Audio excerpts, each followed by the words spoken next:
Hello, and welcome to another week of Introduction to Human Rights. As always, thank you for your insightful posts this past week. I was very interested to read your thoughts on modern conflicts, the idea of a Fifth Geneva Convention, and your opinion on the status of the conflict in Afghanistan. So as usual, I'll kind of recap a few highlights from your posts from this past week and introduce next week's topics. So for this past week's post, first you're asked to kind of discuss some of the new realities of conflicts in the 21st century, whether or not the Geneva Conventions, which are really the benchmark for international humanitarian law, fully address those, and whether or not you agree with the concept that a new updated Geneva Convention is needed in order to fully address the realities of modern conflicts, particularly terrorism. You were split. I think 7 said yes for a new Geneva Convention and 3 said no. Some arguments either way.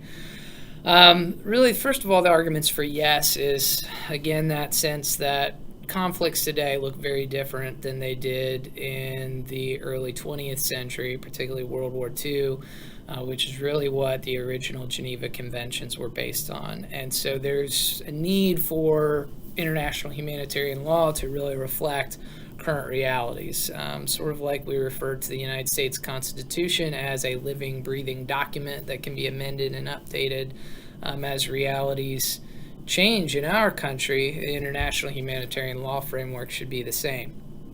However, as we know from our Constitution, actually updating that is a very difficult process that requires a lot of thought and effort and doesn't happen very often. And so some of that rings with those of you who argued against a new Geneva Convention. Primarily the argument that I saw there from you was that, first of all, a terrorist group, there's no reason a terrorist group would abide by or honor a new Geneva Convention. And while that's certainly true, part of it would be not only, outlawing terrorism, which is already covered by certain international laws, but really kind of giving some more guidance for countries on how they respond to it.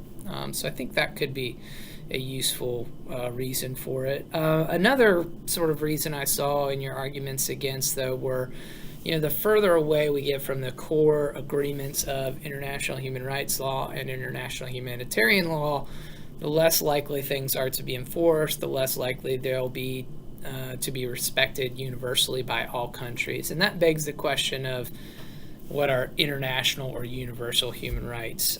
They need to cover all the most important bases, but be broad enough that they can be truly accepted on a global scale. So I appreciated your discussion on that concept. I was very interested to read your responses to the prompts about the conflict in Afghanistan and whether you or not you feel that the United States should sign a peace treaty with the Taliban and remove our military presence. So here I think 5 of you voted for staying in Afghanistan, not signing a peace treaty. 3, I couldn't quite tell if you said yes or no.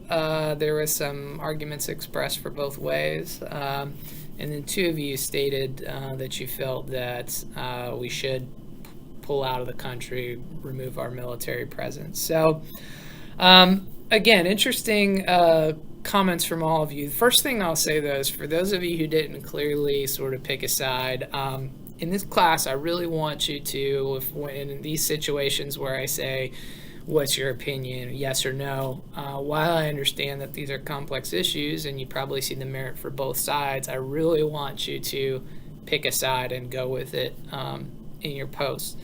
I think it's important to outline the arguments for both sides and acknowledge them. However, one of the goals of this class is, and the way that I've structured these posts and some of the assignments, is to improve your ability to pick a stance on an issue, articulate an understanding of both sides, but ultimately choose your argument and outline why you think that is the better argument. And that's going to be an important skill for you, whether it's continuing work on human rights or really in any other number of issues. So For those of you who are afraid to pick an issue, I'd say, or pick a side, read Elias Dupree's post from this past week. He was very clear about this is where I stand on it, and this is what we should do.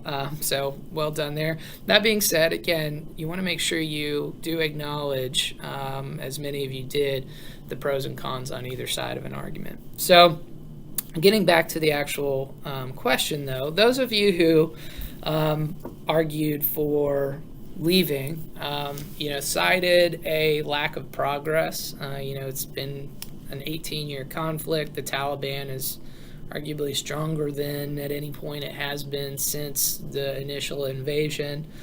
And many of you also cited the civilian casualties that have taken place, some of which the United States are responsible for. So that brings up an important concept of unintended consequences in an armed conflict.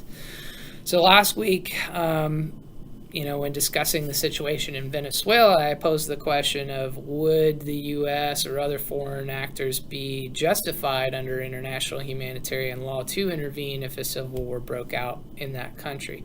And while many of you said that yes, we would be justified under international humanitarian law, I didn't necessarily ask, is that a good idea, or is that what you would recommend? Because beyond the human rights question, when looking at armed conflict, you also need to look at what are the long-term repercussions, what's the likelihood of success. So certainly, as our leaders are considering any action in Venezuela, certainly there's probably voices at the table saying we've been in Afghanistan for 18 years.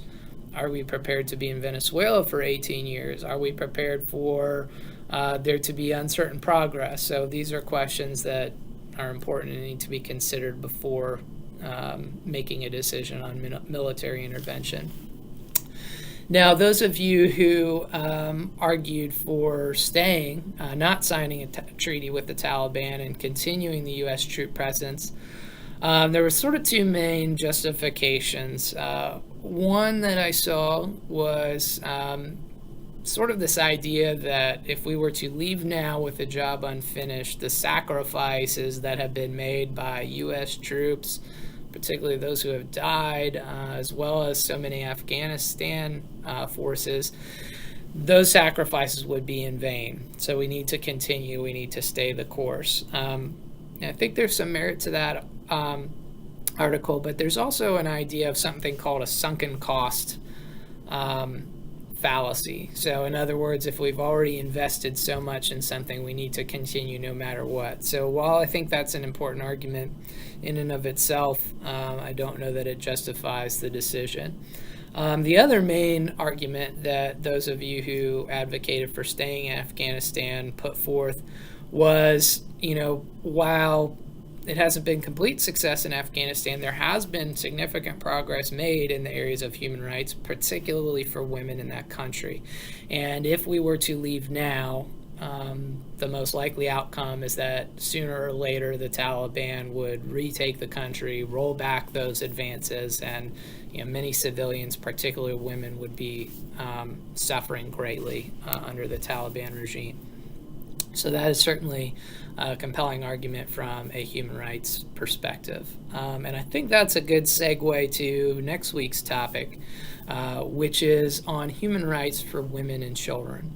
So this coming week, I'm going to have you read about a couple of human rights conventions that specifically deal with rights for women and rights for children. Now, in theory, if every country perfectly adhered to the Universal Declaration of Human Rights, there would be no need for special declarations related to women, children, or other special populations. However, in reality, vulnerable groups in many areas of the world are particularly at risk for human rights violation and particularly limited in their resources to advocate for themselves and ensure that justice is served. So this week you're going to look at some of those special issues that women and children face in relation to human rights, and you'll be asked to kind of give your opinion on some of these conventions that are in place and talk about some of these specific issues. So certainly feel free to keep the example of Afghanistan in mind as you work on your post for this coming week. The other thing I'll just encourage you is to continue working on your human rights case study assignment. If you haven't already done so, be sure to choose a case study from the Haas textbook and begin thinking about that assignment. And I want to make sure that if you have any questions or concerns, feel free to ask me. You can contact me by email, by phone. My office primarily is in Greenville, but as I am today, here on campus. So I'm happy to meet with you in person if that would be helpful, or set up a online chat as well. So please don't hesitate to reach out to me as you're beginning that assignment if you have any questions or concerns. So as always, I enjoyed reading your posts from this past week, and I look forward to next week. Thank you all very much. Take care.